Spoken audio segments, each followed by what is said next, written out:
All right, so why don't we get started on our Mohawk Tannery meeting.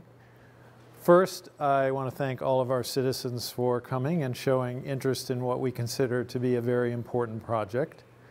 But there are a number of people I would like to acknowledge and then give a little bit of an introduction and then turn it over to the people who are going to present to you. We do have quite a few public officials here. Cindy Rosenwald is in the State Senate from District 13. Derek Tebow is Ward 8 Board of Aldermen. We have a representative of Senator Shaheen. Matt Plant is on the Police Commission. Thank you. Mark Plamondon is a former alderman from Ward 4, which is the ward in which this site exists. And who else do we have? We have various representatives of the EPA. Thank you. DES, which is the state environmental agency. Thank you for coming. So this has taken a long time for us to get to this point. People have been working on this for 30 years at least. Sandy Belknap is a neighborhood activist living in Fairmont Heights, close to the site, has been working on trying to get a cleanup here for decades. 25 years. 25 years. Thank you, Sandy. We've had our city people working on it. Matt Sullivan, Tim Cummings, and Celia Leonard is the attorney, been helping to negotiate the deal. Of course, thank you to the EPA for coming in with the funding that you have. We really appreciate that. And our developer partners, Bernie Plant, Lloyd Geisinger, and their whole group of people. And I'm going to turn over them in just a second, but I just wanted to say that this has been a long-standing problem. The Tannery, before it closed in 1984, was a environmental nuisance, to say the least. The odors from the plant pervaded the entire Fairmont Heights. The Little Florida neighborhood came up here into this area, even went out to Broad Street. And in the summertime particularly, the odor was just insufferable. People couldn't even go outside for barbecues and other kind of outside activity. Then in 1984, the site closed, the tannery closed, but they left behind these lagoons full of tannery sludge and other environmentally unsavory residues. So for years, decades, 25 years plus, since not 39 years, since 1984, the city and others have been looking for a way to try to clean up this site.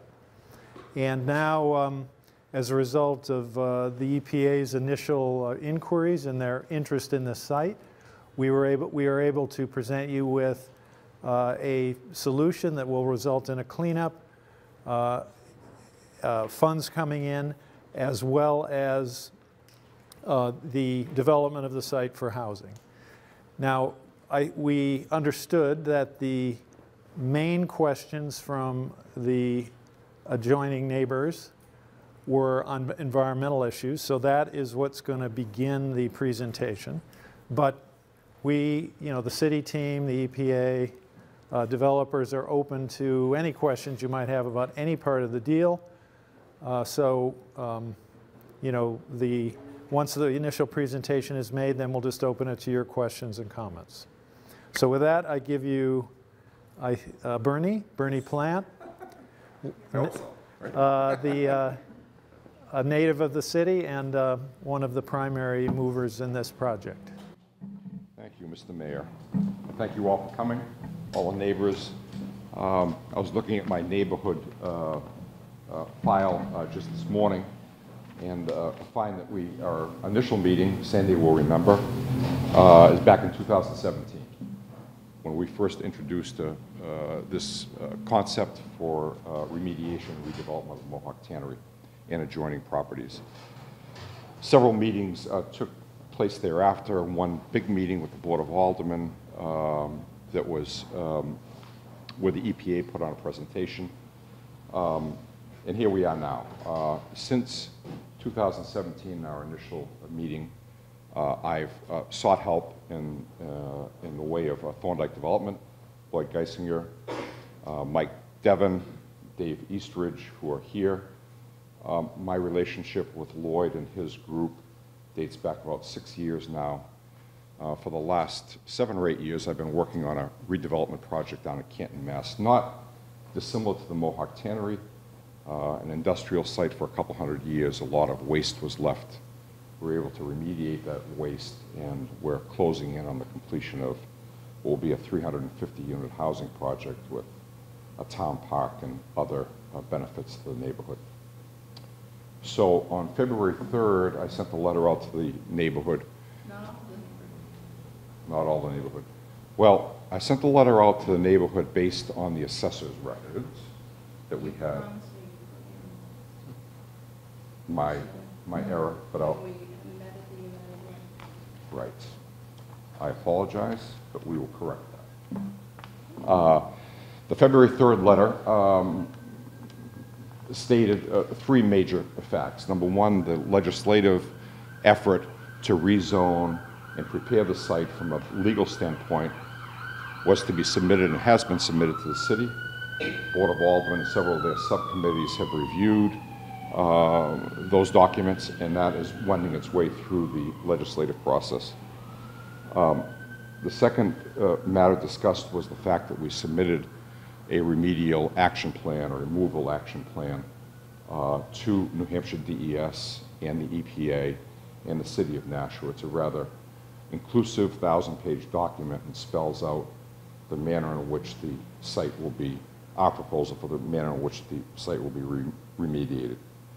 That document is undergoing review by New Hampshire, by EPA and New Hampshire DES and their consultants now, and we have meetings on a regular basis going through their comments on those matters. In fact, we had a meeting just this afternoon at 2 o'clock to discuss legal aspects of maintaining the impoundment after completion. So we have I want to acknowledge, by the way, Sandy's efforts. Sandy Belknap lives on Fairmount Street and has been quite supportive. And also Gretchen, who lives right outside the gate, is the lone sentinel out there and informs us anytime there are issues within the site. We're able to get a hold of the police. They're quite cooperative and come in and take care of whatever issues exist there on the site. I'll start with a little slide presentation.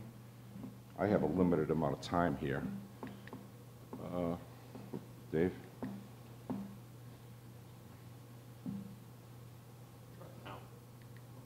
Here we go. Here's a photo of, as the neighbors will remember, the Mohawk Tannery production facility back in 1984. These buildings and surroundings suffered numerous fires and became quite derelict until 2012 when the city stepped in and raised all the structures. Here's an aerial taken in 1970, and you see the 3 major pieces of the property starting on the left-hand side, the Thimble Door Factory, which appears to abut the Broad Street Parkway, but in fact that's the railroad tracks. Those are the railroad tracks there. So the Thimble Door property runs generally as to the right to where it's marked lagoons, and those are the 2 lagoons that exist on the Mohawk Tannery property, and is the issue of a lot of the environmental concern at that site. Also shown as a tannery factory, as I say, back in 1970. You'll see on the lagoon rectangle that it points to a lagoon up heading kind of northwest there. That is where the Thimble Door landfill exists now. In 1970, it did not exist. It was created in the 1980s when the 2 lagoons closest to the river got filled.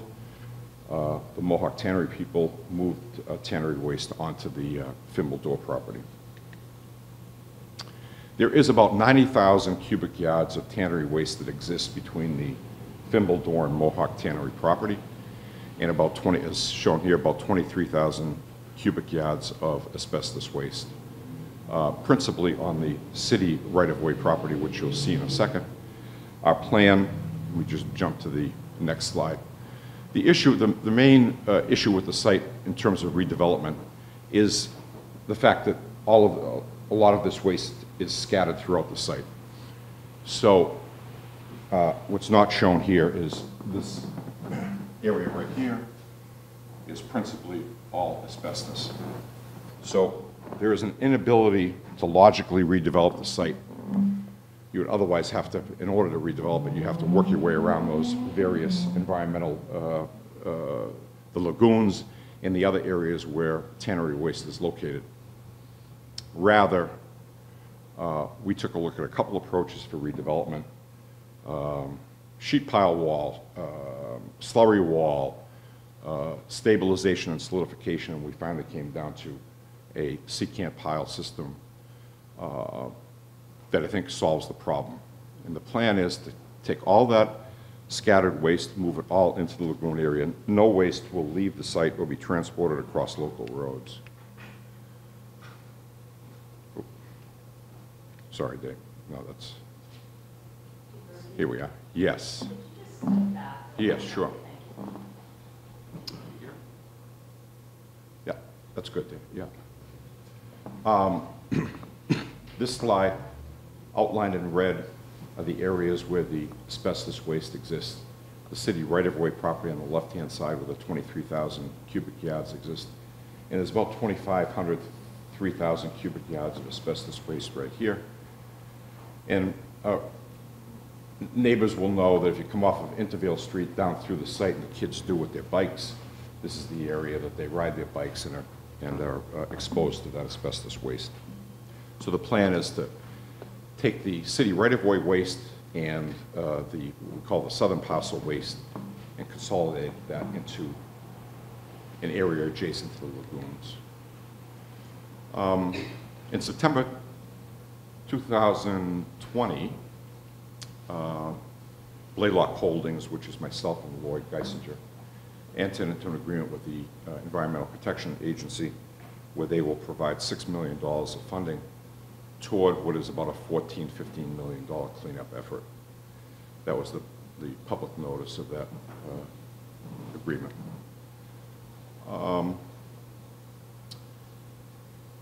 This slide, the red line around the perimeter, shows where this secant pile system will be constructed. I'm going to quickly switch to the next slide, and you'll see what a secant pile system is. Effectively, you have an auger, and this is right around the perimeter of the lagoons. An auger is set up. It augers down, in our case, 25 or 30 feet to bedrock or hardpan. The auger and the spoils that the auger drill up are removed, and inside the auger is within kind of a pipe that remains in place. Concrete truck is brought in, concrete is dropped into this void, and the auger machine moves down to the next secant pile system location, drills again. And if we were to build this pile system, or when we complete the pile system, if we were to excavate all the tannery waste that exists in the lagoon, this is what we would see. This is a completed secant pile system with the interior excavated, and you can see that these piles are pinched right against each other, and the idea is to prevent any outflow of any material within the secant pile system toward the river. Right now, it is completely open. Groundwater flow is in a southwesterly direction. Some of that material is moving. This is an overview of the entire site. I spoke about the right-of-way parcel, which contained the 23,000 yards of asbestos, the Fimble Door site about 5 acres.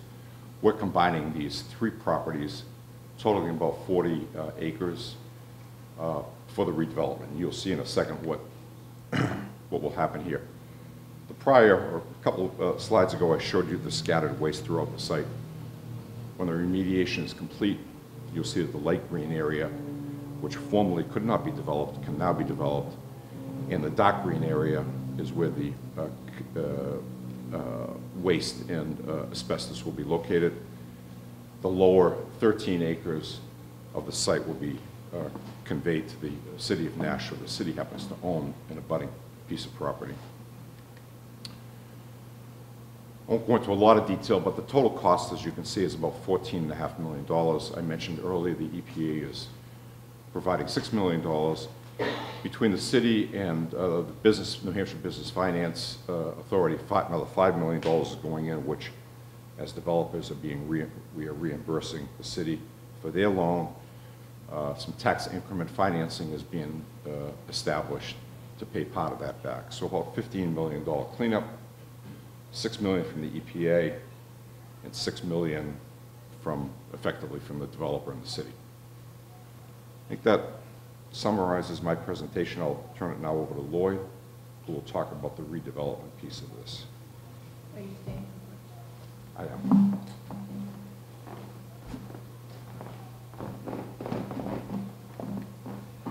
Thank you, Bernie. Again, Lloyd Geisinger, Thorndike Development. I'm going to move through this fairly quickly because I know that everyone has questions about the environmental cleanup. We're happy to circle back and talk about the development as well.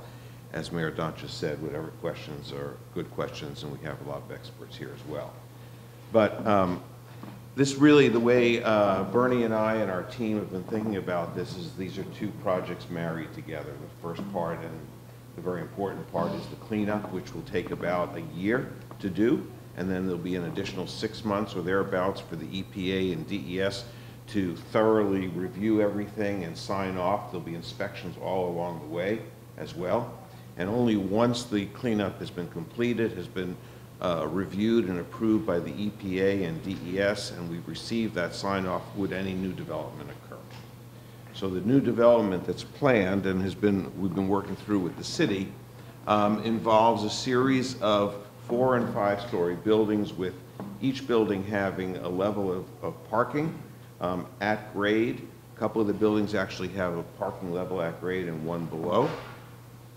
And they stretch along a spine road that runs through to orient people. The parkway is over here. Obviously, everyone can see the river, and the Fairmont Heights and Little Florida neighborhood sit over here to the east.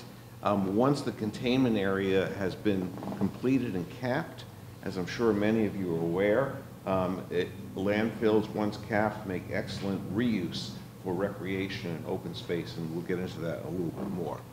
So the way the development, our plans to break it down are that in the front, the first 4 buildings, which represent 230 apartments, will be for rent.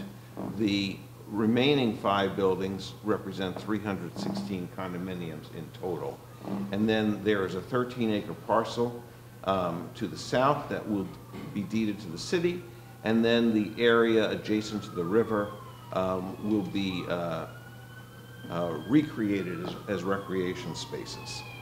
There's also planned a kayak and canoe launch, which you can see, which will be open to the public, as well as a new pedestrian bridge, which will also be open to everyone in Nashua, that will connect your neighborhood and others over to Mine Falls Park. A very important part of the plan here then is to create these connections. This is not intended to be a closed-off community. This is intended to be completely open in every way. So as I mentioned before, there's a spine road that is a public way. There'll be a pedestrian connection connecting from Fairmont Heights down an emergency roadway and then down to a new river walk, which is also public, the canoe and kayak across the pedestrian bridge over in Mine Falls. The same thing being repeated from the Little Florida neighborhood, as well as a connection across the parkway where a new traffic light will be installed. So this is a three-dimensional model that we created. The technology today is just extraordinary. We're well along with all our plans. This model is accurate to a 16th of an inch.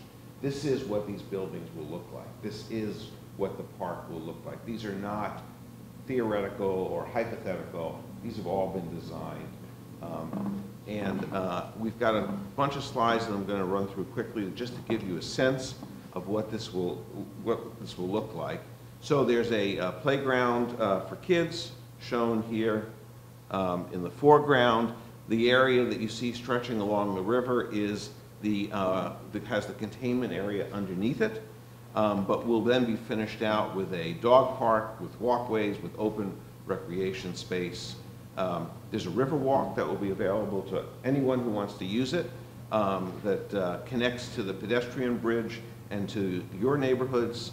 And as I mentioned before, very exciting, a pedestrian bridge that's been on the books since the 70s as part of the recreation plan that will be constructed over to Mine Falls Park. This is one of my favorite shots, looking back across from the Mine Falls Park at the redevelopment once it's completed. Just a little bit about the buildings. As a company, we're known for being very bullish on what's called smart growth, traditional neighborhood design, and what it really means is trying to create streetscapes that are pedestrian friendly. And the way in which we intend to do that here is to create a series of direct entry homes along the street so that people have outdoor space associated with their homes, and it screens a parking garage that's behind it. Up above, there are terraces for the homes on the first floor up, and the building is set back.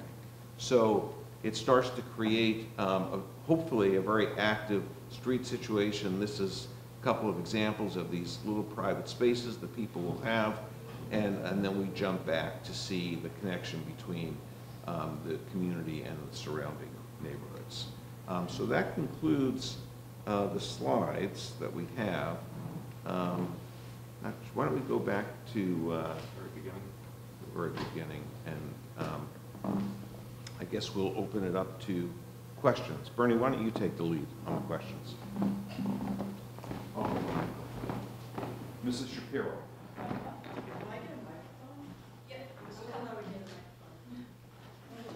You want to stand up here? I'll sit. Okay. I'm actually here with my mother that I would like to say we are here together. My name is Barbara Deducis, and I'm at 4 Shelburne Road in Nashua, and my mom is Charlotte Shapiro of 39 Dublin Ave, and we're here together as we have the same message to send. We are here on behalf of our beloved friend Harold Solomon, an environmental remediation specialist right here in our city of Nashua, who successfully resolved numerous environmental projects in order to leave a better, cleaner world for our children. Harold spent 20+ years studying and researching the Mohawk Tannery waste situation, and he spent endless hours trying to use his research to persuade the leaders of the city to listen to his evidence-based concerns. In fact, 1 week before he passed unexpectedly, he emailed the mayor and aldermen to try and alert them that the city's solution is not a solution. I would like to read that to you now. So here is the email that was sent to the mayor and the aldermen. The mayor, EPA, developers should be lauded for reaching an agreement to proceed with the development of the housing project at the Mohawk Tannery Superfund site. However, the Superfund remedy chosen should be modified to relocate the tannery waste to be contained off-site at the Four Hills landfill. The commitment of anaerobic digestion, the containment of anaerobic digestion waste with hazardous toxins in a tank located in a new housing development is begging for trouble. On-site containment of 100,000 cubic yards of organic tannery waste will subject the new housing development to potential liability. The bacterial production of methane and carbon dioxide in the containment tank will require venting or a design that can withstand high pressures. Not in my neighborhood. Relocating the contaminant of the waste to the Four Hills landfill will remove a potential liability and present an opportunity to create an income-producing asset. The type of containment system in the landfill could vary from a segregated pit in the landfill where the existing LMOP system could handle the venting of the off gases to a system that could maximize the waste-to-energy assets of the waste. In any case, the cost of the modified remedy will be less than the original remedy, even with increased excavation and transportation cost. Move it, it is a win-win situation. Personal note, I have been following the Mohawk Tannery Superfund site since 2000. I have been active in solving environmental problems for the last 50 years, thanks Harold Solomon. And just to continue on, the mayor had recently sent an email declaring Nashua as being committed to leading the development of a more sustainable and cost-effective energy system for our residents and businesses, and to take aggressive action to start clean energy projects to better control our energy costs and to lessen the environmental impacts of our energy use. Harold's eyesight had diminished in recent years. His vision for the city, however, was as clear as day. He saw Nashua's ability to be a leader in clean, renewable energy, and he saw that the energy in the tannery waste could be digested and reduced and produce methane as an energy source. He envisioned that the same system that could reduce the tannery waste could also be used to convert the city's organic waste into renewable energy. At the same time, the life of the extending the life of the Four Hills landfill. The city's solution to the tannery waste is short-sighted. It diminishes our forward progress and leaves toxic waste for our children to deal with. Thank you.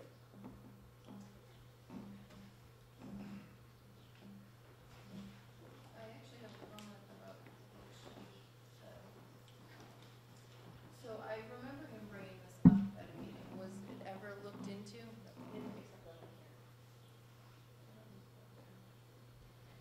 Yes, I met Mr. Solomon. He produced some documents. His idea, as Mrs. Shapiro's daughter explained, is to remove 100,000 yards or 70,000 yards of tannery waste and move it down to the landfill, create an area where the methane gas can be captured and reused. It's just, and we submitted actually his document to the EPA. At that point, we were quite a ways along and looked at the 4 different alternative remediation. Mr. Solomon had some very good ideas, and respectfully, I didn't realize that he died. They were just impractical in this case. So there's been a lot of discussion about trying to remove the waste. It would be a cost-prohibitive effort, and I'm not even sure the EPA and DES would consider it. So with all due respect to Mr. Solomon, we did consider it. It was sent to EPA, and they approved the secant pile system that we're proceeding with.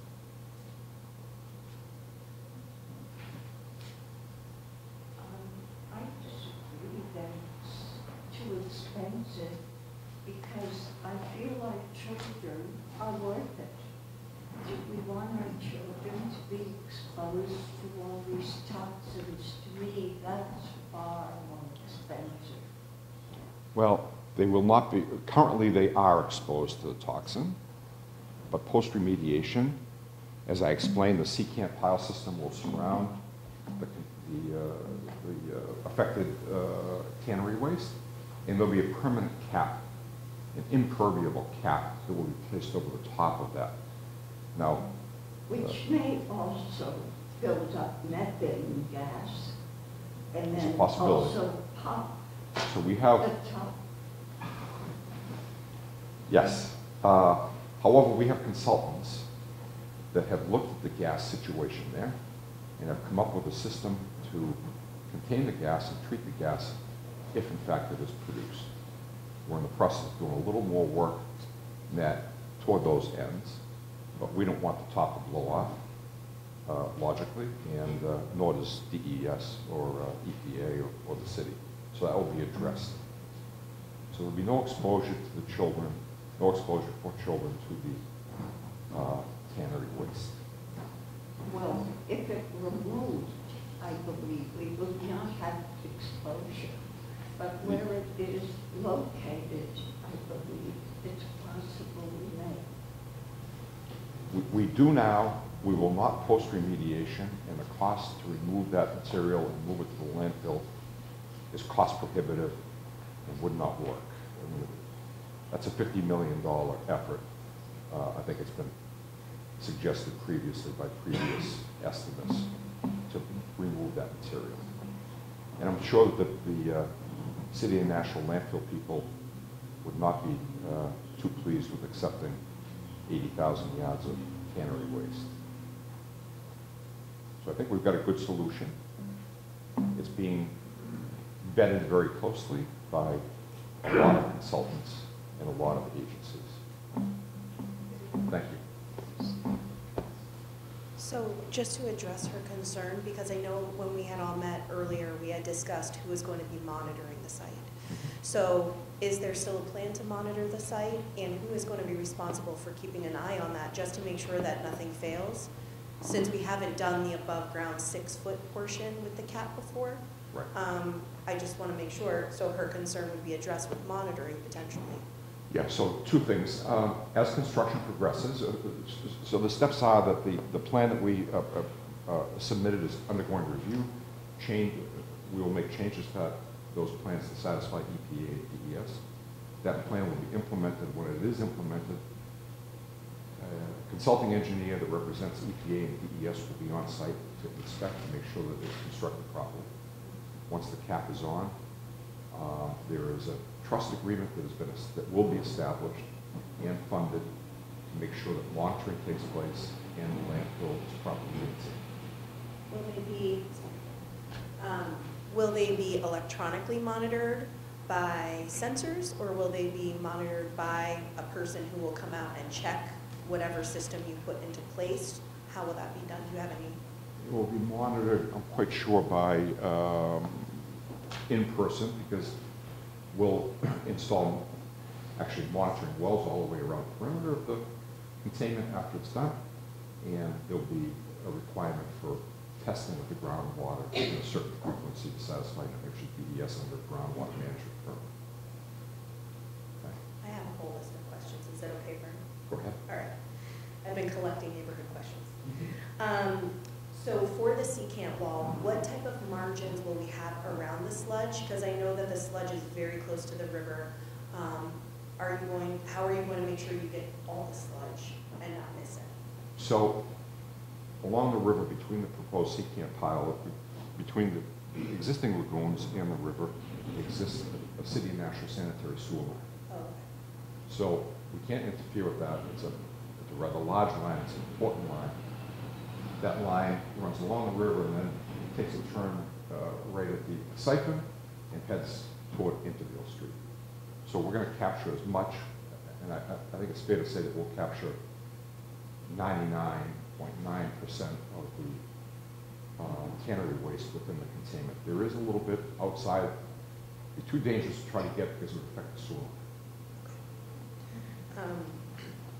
So I know the biggest concern in both Little Florida and in Fairmount Heights is the asbestos going airborne, because we're all gardeners and we don't want to dust that up if it lands in our yards or inhale it.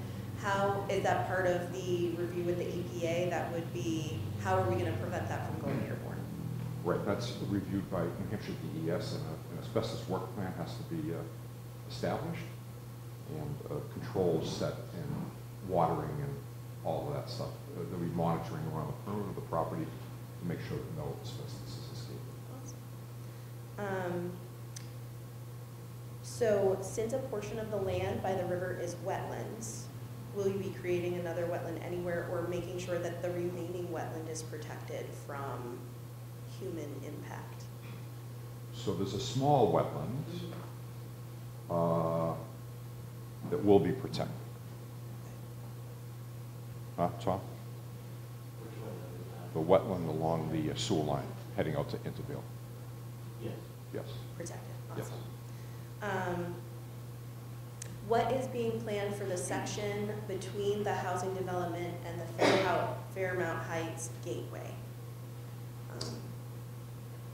So Lloyd showed you these elevations. What's going to happen, right now you can drive off of Warsaw or Fairmont Street right into the site. Post-remediation, that area is going to drop by about 40 feet. So there'll be Starting where? Pardon me? Starting where? From Warsaw, how many people? That will start to drop. So fairly close to the gate? 50 feet? Yeah, we'll give you an exact number. Okay. Yeah. So that'll terminate Driving. existing vehicular access to Mohawk Tannery. However, there is a proposal for... So it looks like it's all trees. Well, I'll take this one. Yeah. Hi, David Eastridge with Thorndike Development. So, in this section here, there's going to be a swath. So this is Warsaw right here. Fairmont going this way, Maryville. So this swath here, we're actually going to raise the grade. So we're going to come up about 4 feet or so, plant some trees, and put a fence on top of that berm, and then it will descend. So that swath that kind of stays at the same grade is in about a 25-foot range before it starts to dive down. But we're actually purposely going to raise the grade, plant some vegetation, put a fence on top of the berm, and then go down, so it'll actually be even more screening. But these houses, these buildings, even though they are multi-story, the first floor of this building will be that 30, 40 feet below Warsaw. So the top of this building will be probably no more than 1 story above the homes that exist in this neighborhood here. So when we look out from Warsaw, from Mount Heights, we will see roofs or we will see trees? If you're on your first floor, you'll probably see a fence.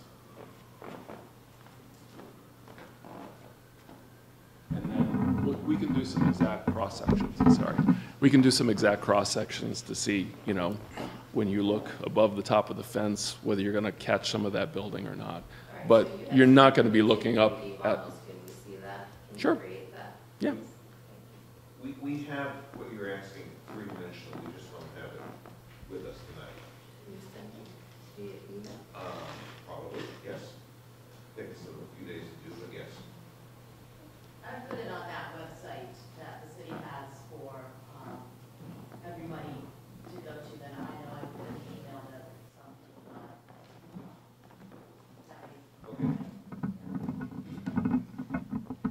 And then a couple more questions. I don't know if you can answer them all, but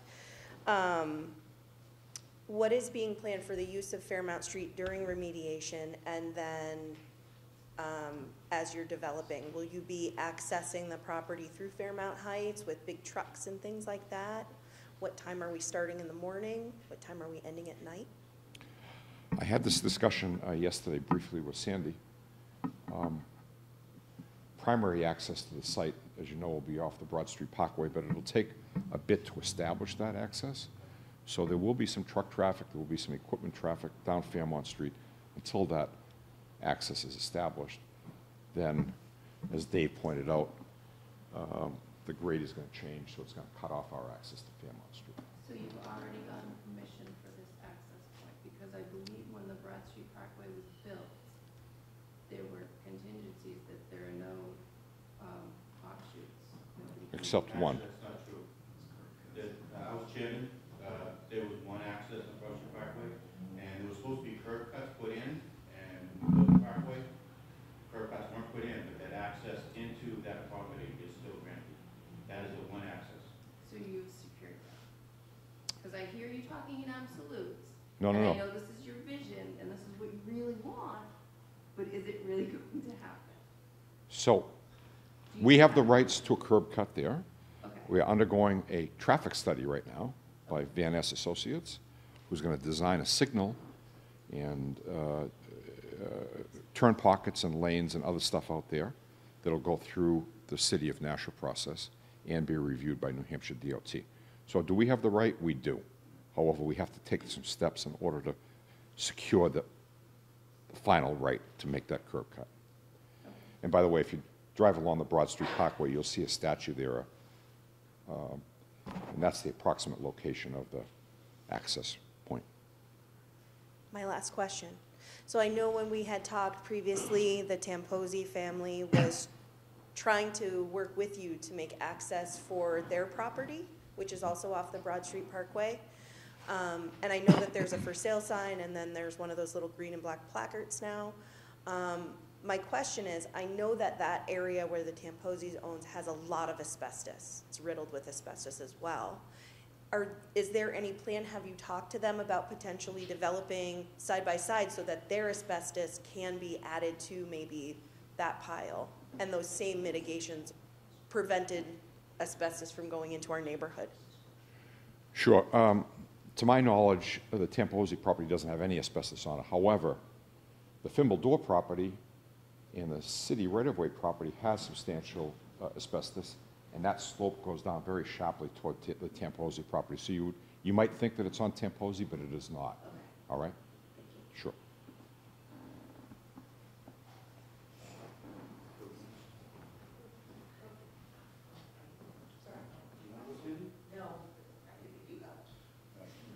I'm going to try to hold this and speak at the same time. Mark Lamondon, I was the alderman for 6 terms in this area. I chaired the Mohawk Tannery Advisory Committee. A lot of the people here were part of that. Started in '01, went in earnest to 2005. A little history, also as chairman of Broad Street Parkway Building Committee.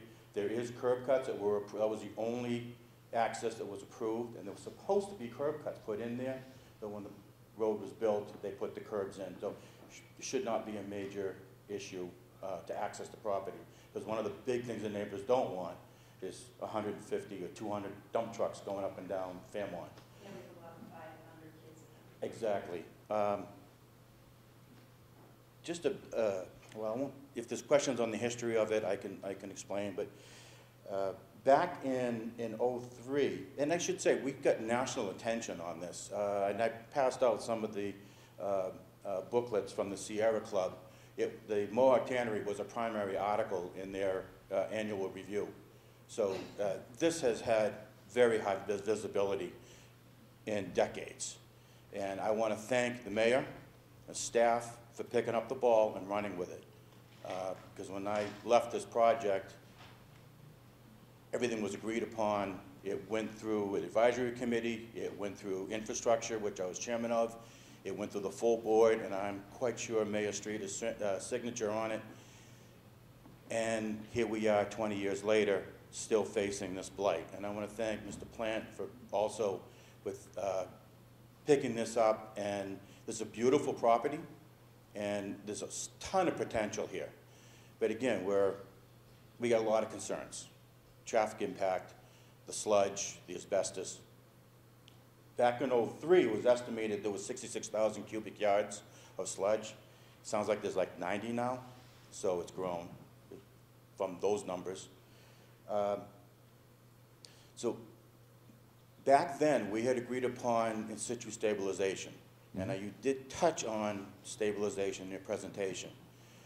Back then, the estimated cost was between $4.2 million and a high of $10 million. So the actual estimate was about $6 million in '05 monies. The bonus to that is all the sludge, including like the mud and everything, turned into cement. And back then, EPA was, and then New Hampshire DES, that the sludge was leaking into the Nashua River. I'm willing to bet it still is. So my first question is, have we looked at in situ stabilization as an alternative in capping it? Because that addresses many, many issues to solidify it and cap it and be done with it. Right. And odor as well. So that's the first thing we looked at. There was a company called Shaw Environmental that was hired by EPA to conduct what they called a bench test study on a stabilization and solidification process. They brought it to a certain point. We picked it up, completed that study. even brought in an SNS guy from very well known out of Michigan or Minnesota that came to the site twice to take a look at it. The issue with that process is that we would have increased the size of the lagoons by about a third, because you have to add Portland cement, you have to add sand, you have to add carbon. So when it was all analyzed and discussed with EPA and New Hampshire DES, we took a look, as I suggested, at a slurry wall, sheet pile wall, and came down finally agreeing on the secant pile wall, because it's the installation of secant pile wall is very surgical. You're really not touching the waste that's in those two lagoons. You're putting this system all the way around it and then adding the thimble waste on top, and then you're done. Thank you. I understand that. My concern is, especially where you stated there's a southwest flow. I've had some experience in working with dams and such, and the liquid working its way under the cement, berms, walls, in containment area. So that's one concern I have. Right. And then the 100-year flood will, because this is still going to be a liquid, just capped. So we have to address what the 100-year flood, because in situ stabilization did address the 100-year flooding issue. Yeah, as we have with this system. Okay. So when we're finished, it will not be liquid. It's jelly-like right now on Lagoon 1. Yeah. We've gone in there several times to take samples. Lagoon 2 is a little more stable because more sand was added when the tannery waste was put in that Lagoon 2. What I didn't get into the weeds here, but on top of that secant pile system wall will be a cast-in-place concrete wall between 6 and 12 feet high that will sit on top of those secant piles. And that's the area that is being created to accept the thimble door material. Now, as to leaking, nothing is perfect, but these secant piles are being drilled right down to bedrock, or in the case of hard pan, going 2 to 3 feet into the hard pan. So we're getting it as tight as we can. Okay. I hope we can get down to the hard pan. Yeah. Because down the road, I'm just afraid that once we build this and then it starts leaching, the National River is right there. Right. So that's a concern. And also what was mentioned also here was after it's capped, odors coming up through the cap, but right. Hopefully that could we have be a gas system, yes. A gas system attached. And we worked with GSW, GSA, GZA, Goldberg Zono. Richmond initially. Yeah. So my thought is, if it was around 6 million then, and we're looking at 14.5 million now, with inflation, it might be about the same. Granted, I know you were just saying the in situ stabilization makes the lagoons larger, but I think everyone here, the largest concern is let's make this a permanent solution that we don't have to revisit this. If you can, and the EPA and New Hampshire DES, if you can, give us that satisfaction that we're very assured that right. This will be addressed and we are not going to have to worry about it, even with the 100-year flood, then hopefully everybody will agree as well. Right. I think another added value with like the secant system versus everybody, and Jonathan been here for Dantis, for the environmental consulting firm that's working with the design team. So I think another added value as well. Another added value as well with the secant system versus the stabilization in place. Sure. Is like the stabilization in place, like I guess if we could go to maybe one of the figures that is our site plan.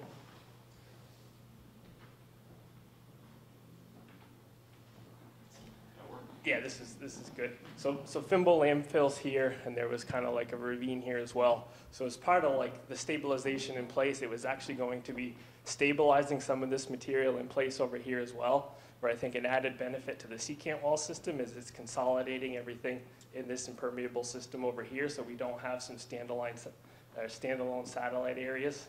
So we're basically kind of taking the waste from amongst the whole site and consolidating it onto this parcel here.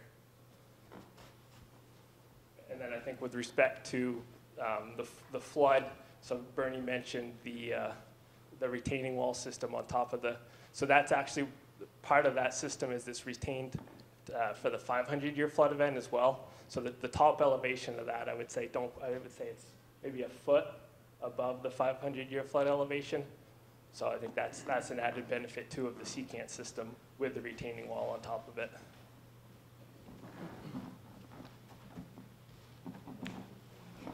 Thank you. Just a couple more quick questions. Well,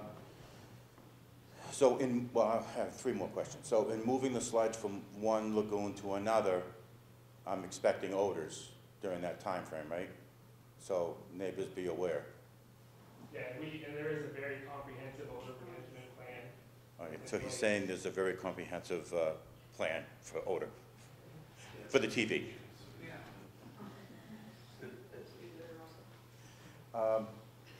Just last 2 basic questions. I love the development. It's sizable. So my concern is has NFR given their input?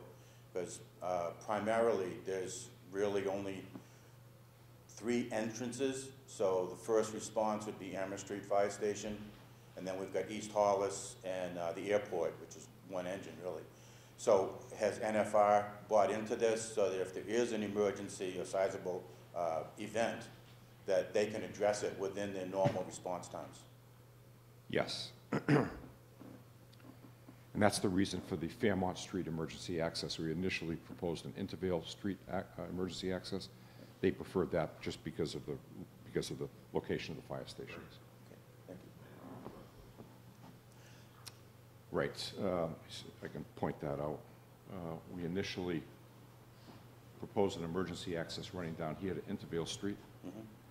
The fire marshal preferred this access right here, which is emergency only, runs from nearly the center part of the site, up a ramp to Fairmont Street.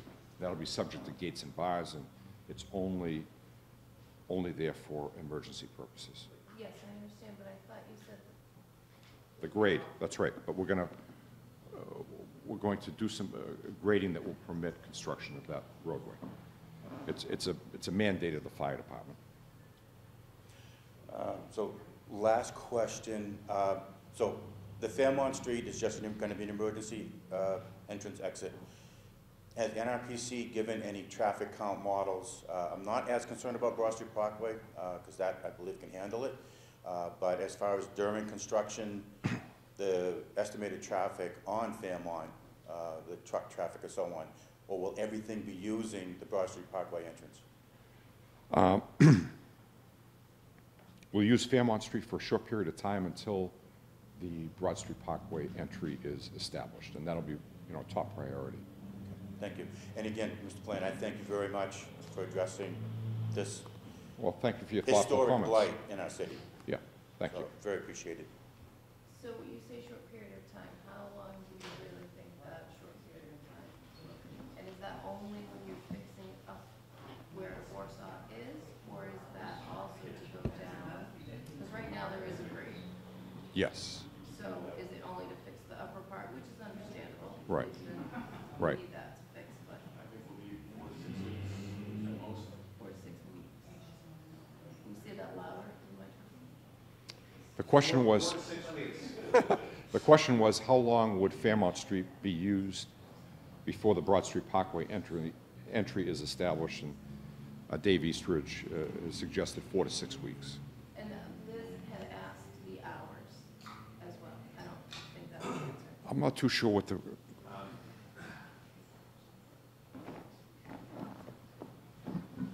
So the anticipated hours would be a 7 a.m. start until dusk.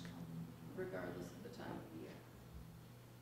Right, yes, that's correct. No activity on Sundays. So Monday through Saturday, 7 a.m. till dusk. 7 a.m. on a Saturday, yes. Yeah, let's push back that Saturday if you're in Fairmont Street. There's a question back here. Hi. hi.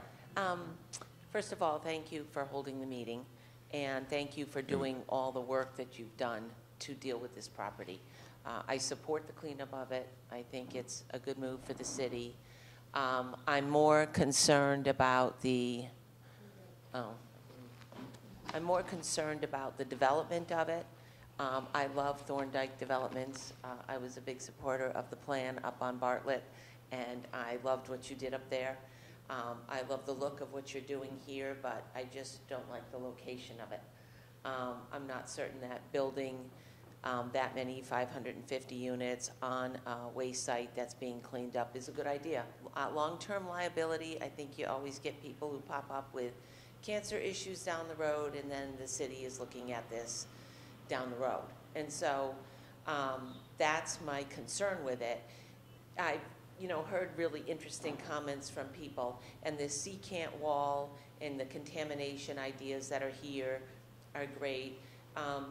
It might be helpful to know how long the secant system has been around, engineered and tried and proven, and if where that wall has been and that type of containment structure has been designed and used by the EPA and other groups that have done cleanup.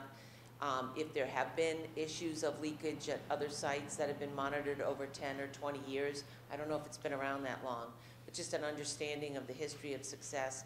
I mean, I think we all know that when you're dealing with containment of liquid or something that will have liquids around it, it's always hard to have 100% containment. There's going to be some leakage because that's the flow of water or liquid. But it's also, if it's monitored and it's minor enough, it's much better than the situation we have right now.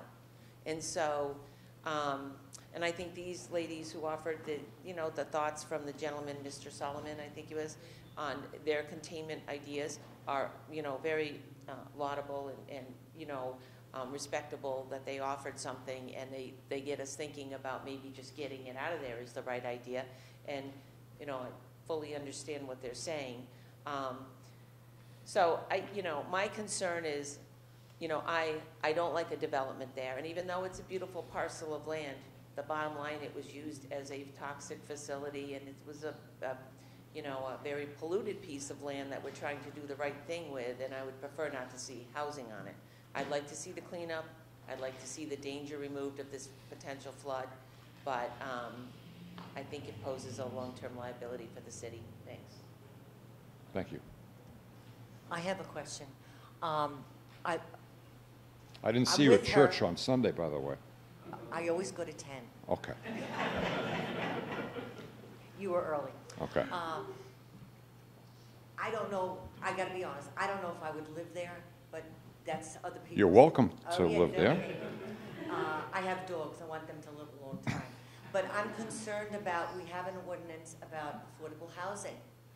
And it wants to be broken and fixed and everything else, and I don't think that this little piece of parcel should be an island on its own.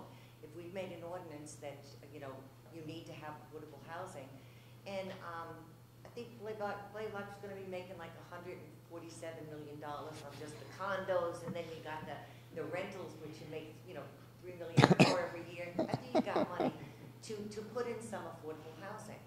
I'm also very concerned about the money. I love it when certain officials say, oh, we're going to make it up in back taxes. Well, that's BS, okay? Because number one, we've got to put the money for this $2 million, this other $2.5 million, and then you want a freaking bridge for $3 million? Give me a break, guys. Everybody else is having trouble putting food on the table. And then you want us to write off $1.2 million in property taxes owed to us. You gotta give a little bit to the the taxpayers here. We're now rated the third highest property taxes paid in the United States. I don't want to be number one. Okay, I just don't. But we've got to come back and say, take the bridge off the table completely. If they want a bridge 6 years down the road, fine. I'll be dead, then you can put the bill. But right now, I don't want it. But I also, I really think that, I spoke to one gentleman and he said, Alderman Kelly asked you if you didn't have affordable housing.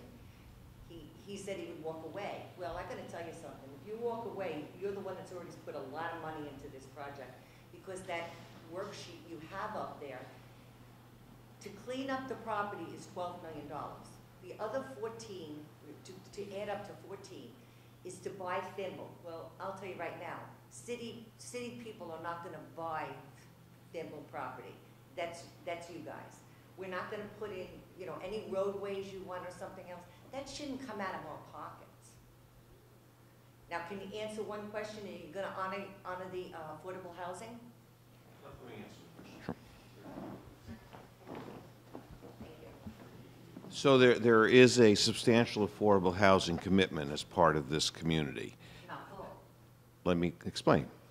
For the 230 rental apartments, the ordinance calls for 20% of those homes to be affordable. That will be honored.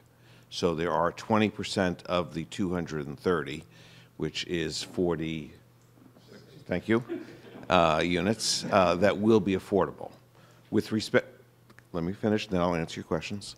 With respect to the condominium piece, we are making a financial contribution to the Housing Authority of just under $2.4 million, which will be used by the Housing Authority as they see fit to build affordable housing elsewhere in the city.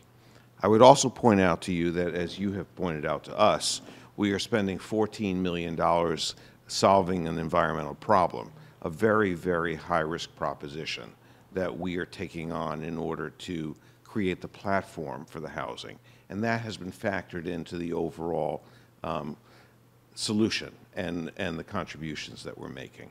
But honestly, if you really think we're going to make $114 million, just give me 1% of that right now, and you can do the development. You were going to charge $350,000 at minimum for each condo.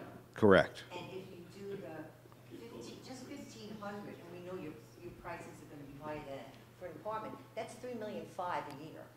Well, it costs something to build. We have to build it first. You're going to get a lot in return. From your lips to God's ears. From your lips to God's ears. I hope you're right. Well, I'm sorry. Go ahead. Could you please explain exactly what you mean by affordable housing? The prices will be. So the city of Matt, do you want to take this one? Not really affordable. That's a great question. So when we're talking about affordability, it's not something I can put a value to today. It's going to be something that's going to be determined when the units are actually put out for rent. But what we're talking about is 80% of the area median income. And to give you a sense of that, so the area median income for a family of four is about $100,000. That's what we're really talking about. So it's a housing unit that's affordable to somebody making 80% of that area median income. These are not on the lower end of affordability. They're sort of close to what 100% is, but not quite there, if that answers your question. I would like numbers, please. I would like you to tell everybody what the numbers. Yep. A little bit. So Sure. you're saying $100,000 for a family of four.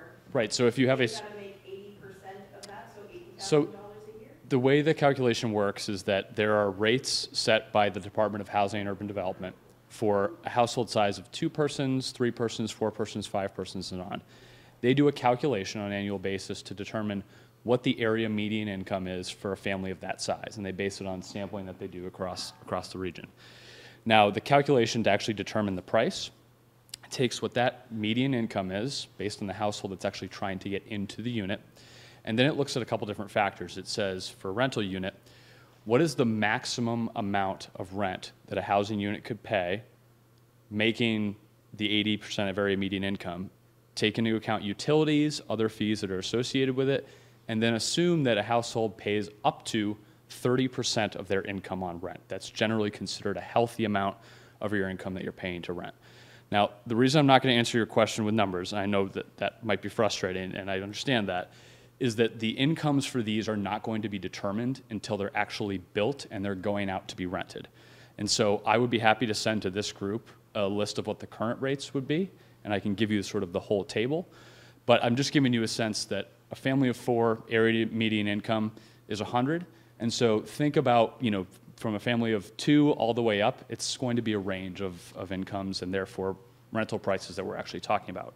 Now, it's important to point out This project is making a substantial contribution to the city's housing trust fund, but not providing affordability in the ownership side of the project. So what we're really talking about for affordable units here are the rental units themselves. So it's all going to be rental based, if that. And I just wanted that Yeah, explained. sure. Because not everybody thinks affordable. Yep. Affordable, I mean, look at the demographics. Affordable, and affordable to who, right? That's the question. I mean, you know. 46 units, and at the higher end, they're only getting a 20% discount on rent. So I want to clarify a couple things there. So the actual unit count of affordables, I believe, is 38 units in the development. No, that's okay. I just for the sake of having accurate information. See, that, I gotta be honest, I thought when you said 46, you kind of figured it out. So we have been consistent in our presentations on this number, and it is 38 units, and we'll confirm that just to make sure. But yeah, it's 38 units. But I didn't hear the second part of your question. I'm sorry. On the higher end of Yep. the reduced rent, the higher end of it, family 4, Yep, 80%, sure. Yep. they're getting a 20% discount off rent. That's not the way. No, so that's a great question. I'm just trying to wrap Yep. my head around it. No, absolutely. So what will happen is there'll be a unit constructed, and the size of that unit will be a 1-bedroom or a 2-bedroom. And then the developer will put out that unit, or whoever's operating the apartment buildings will put out that unit for rent. An individual or a family will come forward and they'll say, we would like to rent this unit. We have a household of X size. There will be a process by which they are qualified to get into the unit, essentially. And the qualification process will involve looking at their income and looking at what the affordability is at that point in time from Housing and Urban Development. There will be a calculation done there, but it's not a 20% discount. It's the 80% of 80% of the area median income. It's not 80% of the actual rental price. Does that make sense? Okay. It's a good question. It's a good question. Yep. The 2.4 million, is that going to be paid upfront like it normally is, or are we going to, as taxpayers, until this property is built before we get the money? It's a good question too. If we get 2.4, then we can pay off one of the loans. Yeah, so that's a good question, and I want to be clear about a couple things too. There's some statements being made this evening that are absolutes, I would say. They're being made as factual statements.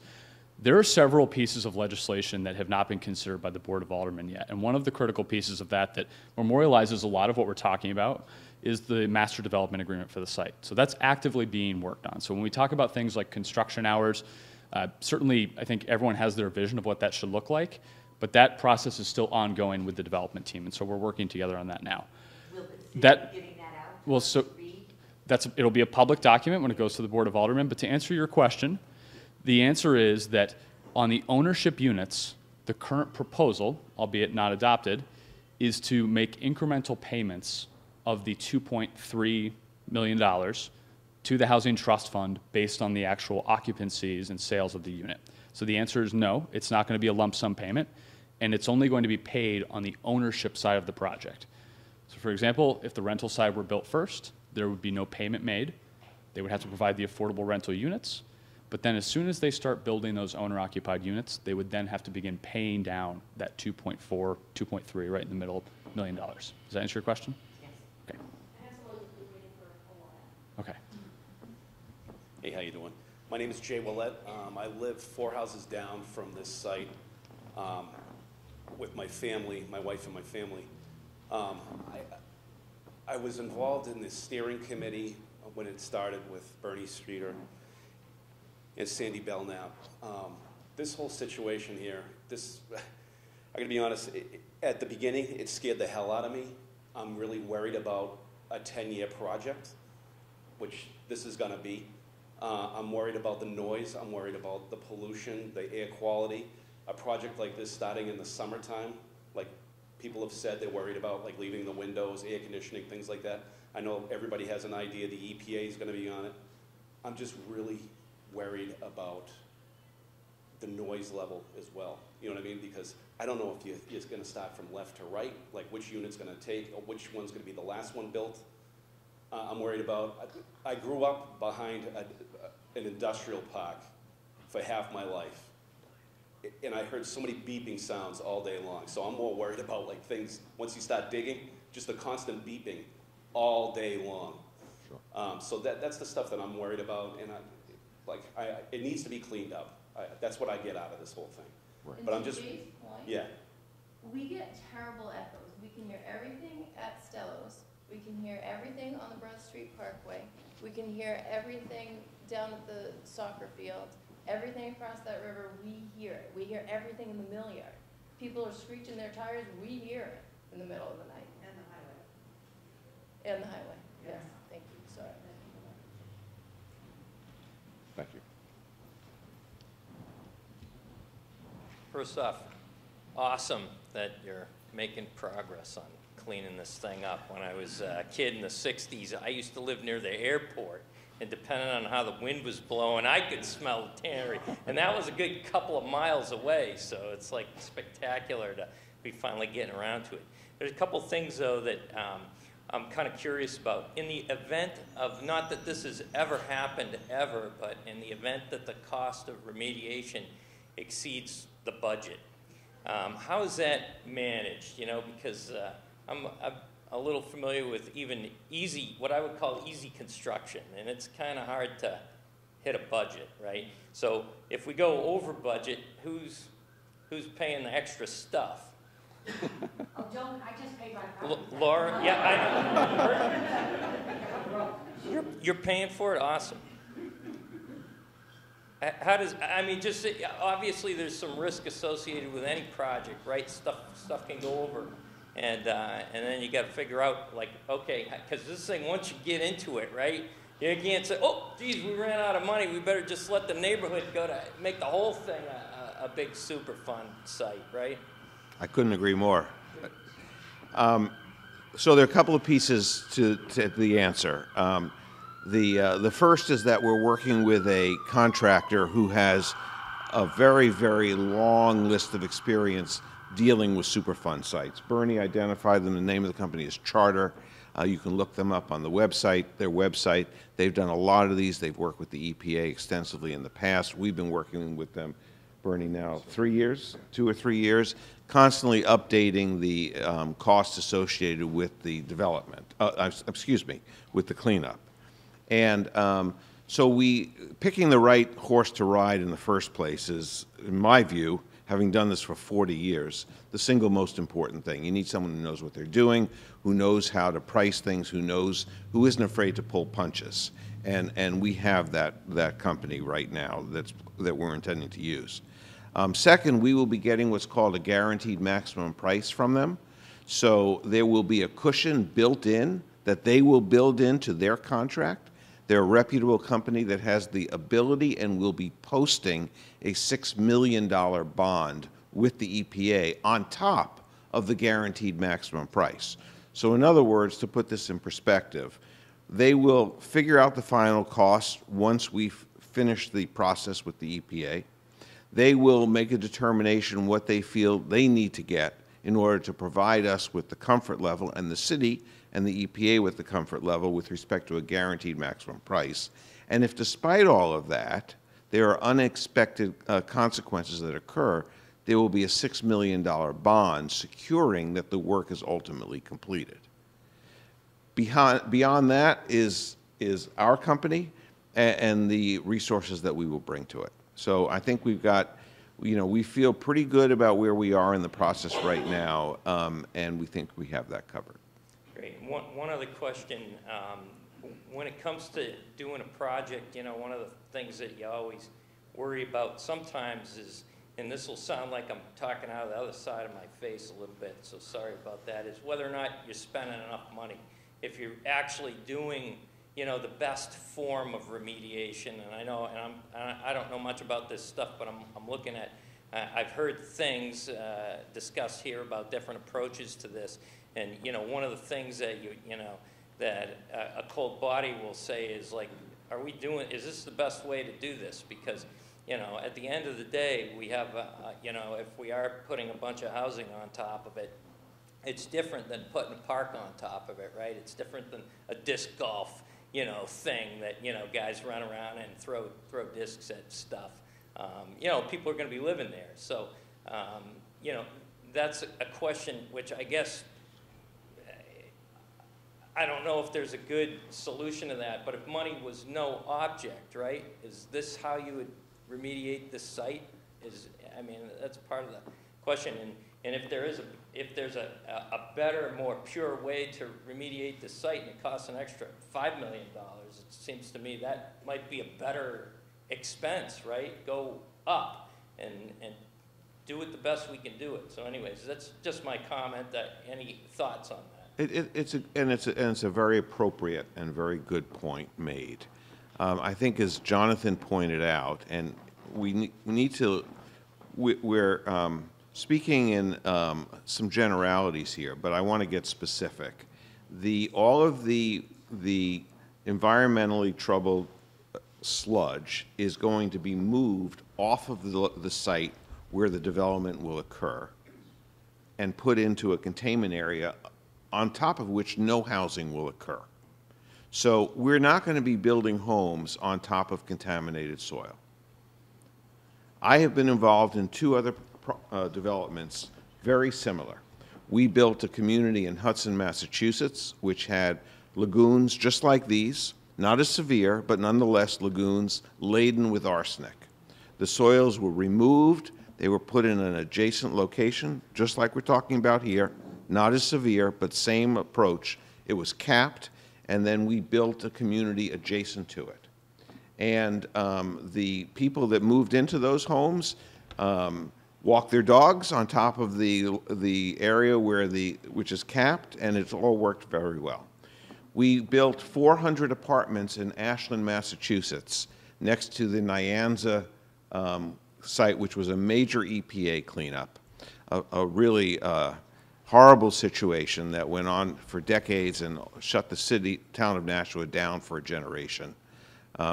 That was a major EPA effort. It was a Superfund site. It was capped exactly like we're talking about here. Different technology, but the same approach in terms of taking the bad stuff, putting it in a landfill. We built 400 apartments, not on top of it, but adjacent to it, and people have thrived and used it. It's a good use. It's a healthy marriage that allows us to fund a cleanup that would otherwise be very challenging to find a cleanup. And at the end of the day, I have to disagree with your comments about whether this is an appropriate site for housing or not. I think it's a fantastic site. I think that when this property is cleaned and ready for development, adjacent to the river, adjacent to the highway, easy access to downtown, tremendous amenities, I can't think of a better location. Honestly, if you could give me all the projects that I've done over the last 40 years going into it. I bet you say that I'm that old. No, I don't. No, I don't. All you have to do is talk to anyone who's worked with me. I'm a very straight shooter. Now, ask me 10 years from now how it went. I don't know what the answer will be. But going into it, I consider this to be an extraordinary opportunity. Yes. Yes, I have a question about the 38 affordable housing units. Yes. I believe that New Hampshire law defines rental housing affordability as 60% of the area median income, but I think I heard you suggest a standard of 80%. Well, I'll turn that over to Matt Sullivan. Wondering about that. That's a great question, Senator Rosenwald. So what Senator Rosenwald is referencing is New Hampshire has a workforce housing statute that references how communities provide what they term their fair share of affordable housing or workforce housing. Nashua's affordable housing definition, I would suggest, is almost independent of that workforce housing law in a way that uses 60% AMI requirements. When the city put in place its policy about a year and a half ago now, it had a very specific conversation about targeting a slightly higher income based on the need for missing middle housing here in the city of Nashua. And so rather than using that 60% of area median income, we actually decided in our ordinance to talk about 80% of area median income. Now, we were clear at that time that needs might change over time. There may be a need for lower income housing to be required, but our target was 80%, so we're a little bit different. Now, we do adhere to and strive to adhere to the workforce housing statute, so we're still trying to meet the objectives of what that state law says, and we believe we do. But our policies actually go a little bit above and beyond by requiring a little higher income in that missing middle need area. So the answer is you're absolutely correct at the state level, but here in Nashua we have a little bit of a different requirement in addition to that state policy. Hopefully that answers your question. We have time for one more question. No, are you serious? You can't be serious. Can we send a question somewhere though? Yeah, there is a link on the project's website that has email addresses where you can submit questions. Is there anyone who hasn't spoken yet who has a burning question that they want to I haven't ask? asked my own question.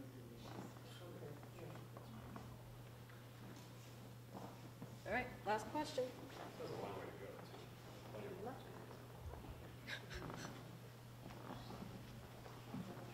Yes, one quick question. She's got our last question of the evening. All right, well, I have a lot of questions. I'm glad to get together with you and go over what. I have some statements. First, I want to say how I feel right now is that your company and the city seem to have come to an agreement regardless of how we feel about the environment.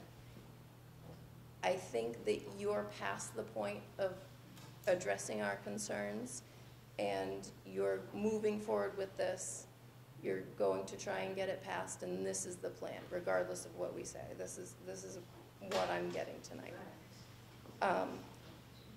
So I'm coming to terms with that. I don't agree with it, but I'm coming to terms with it. So I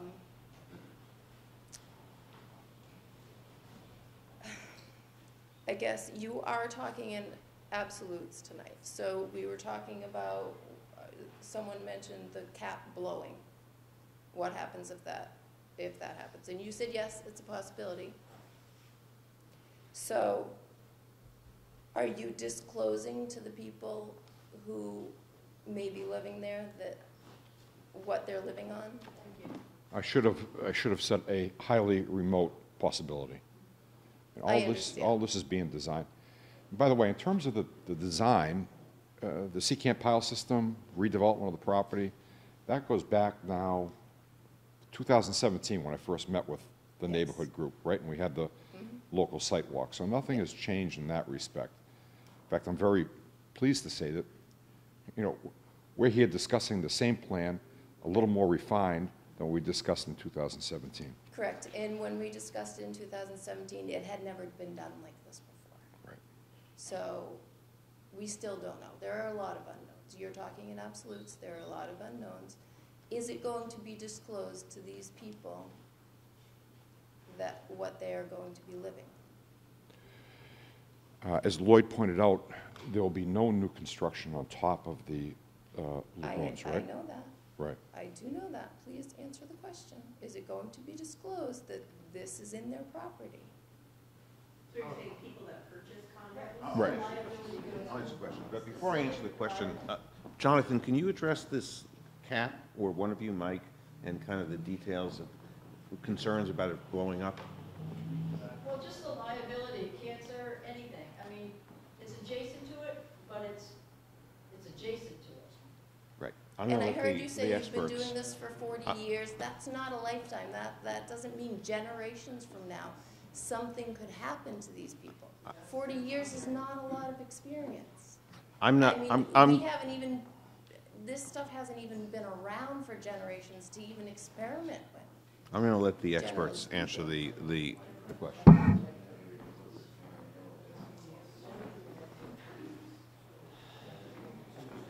So, like, with respect to the cap, like this, we don't really have like our gas monitoring, our gas management system and items like that shown on here. But so this right here is kind of the perimeter secants. On top of that, Listen, I've been hearing this for years. This is not my question. okay. So there'll be a gas management system that's going to consist of basically some piping, kind of running in different directions, and then that will all go to like a gas collection point over here. Still avoiding the question. The initial design is going to be a passive gas management system, and basically it'll collect over here. Anything that off gases will run through carbon, and then there'll be kind of ongoing monitoring, so on and so forth. if there is the need, like if the monitoring results dictate, or if there is like odor complaints, then the system could be converted to an active system, whereas there would be kind of like a blower system that could potentially be set up. And then that would go through carbon as well. And like basically, like the system in itself, like this is sludge material that's been here for, I mean, since the 60s. I mean, it's been here for a long time. It's already it's kind of decomposed a lot already. It's in a pretty good steady state. So there will be some off-gassing, but it'll be like limited off-gassing. And with kind of the gas management system in place, it's going to off-gas over here. So there isn't like, I mean, a concern for like an issue, but like a large-scale issue with the cap, such as you're suggesting. I don't think they've ever tested it for how much organic matter is in there and how much energy is in there. They did test it. That was in the EPA document. They talked about how many heavy metals and all that stuff was definitely in there, and what's left is mostly heavy metals and arsenic. And we're still like, I mean, our engineering team, we're still in the design stage. We're still doing some, I mean, pretty significant testing. We're still. We actually have a response from the EPA in the back. I want to know from the builders if it's going to be disclosed. Yes. Is it real estate? I'm going to answer that Thank question. you. That was my question. Well, two questions. One was a wall. No.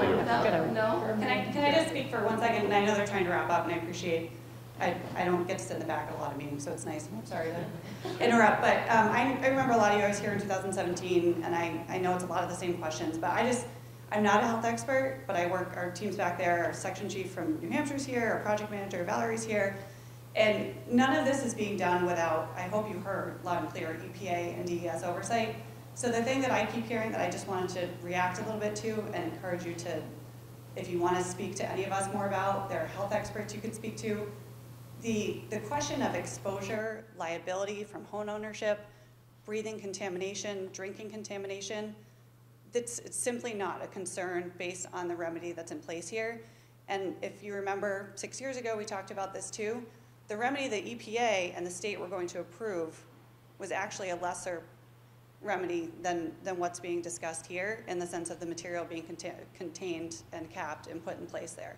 Nothing's going to be different in terms of the way EPA would clean this up and would monitor it and would ensure that the health of the people in the area, because that's our mission, is to protect your health. So I understand your concerns. I get it. I think you're doing a great job paying close attention to what's coming to your backyard and the development piece. But I just want to be really clear on that piece, that you should not have any concerns about exposure, about walking on top of this, about a dog park. I was in Ashland last week. Those apartments are beautiful. There's a lot of contamination still at that site that's not being cleaned up yet. Unfortunately, these are problems we deal with all over the country. You are being dismissive. That is ridiculous. We should not be concerned about anything. You can, I appreciate your thought on that. I just want for anybody watching at home or people in the room to hear. I'm happy to talk more about it, and I think it'd be useful to speak to a health expert on it. I just wanted to be clear that that shouldn't be a concern. I won't speak to the real estate thing. I don't know about that. I just didn't want people to be here concerned about being exposed to material that is going to be contained. And unfortunately, there's a lot of this out there. It's something we have to deal with all over the place. So let me address the disclosure issue. I wasn't trying to avoid it. I just wanted to address this first. We will absolutely positively disclose all of this to anyone who is interested in renting or purchasing from the property. In every case where we have built communities nearby to a situation like this, we have a disclosure package. It will tell exactly what's gone on. It will describe the nature of the what's inside the cap, and it will tell people that it's up to them whether they want to. That into consideration, you still believe they're going to sell for the price that you're hoping? Well, I've done it twice already in similar situations, and the answer is yes, I do. And the park areas, are those going to be public? Or I know you said that the walkways are public, the bridge is public. The park areas? No, the park is intended for the residents who will be living there. Could you make a little adjustment and make that the discourse park and leave Roby Park alone? All right, folks, I appreciate you all coming tonight. We are at 7:30. We have elected officials that need to get to other meetings. So thank you all for coming. And as I said earlier, there is our email addresses on the Mohawk project site on the city's website. So you can certainly submit your questions and we can get them to the development team for them. Thank you.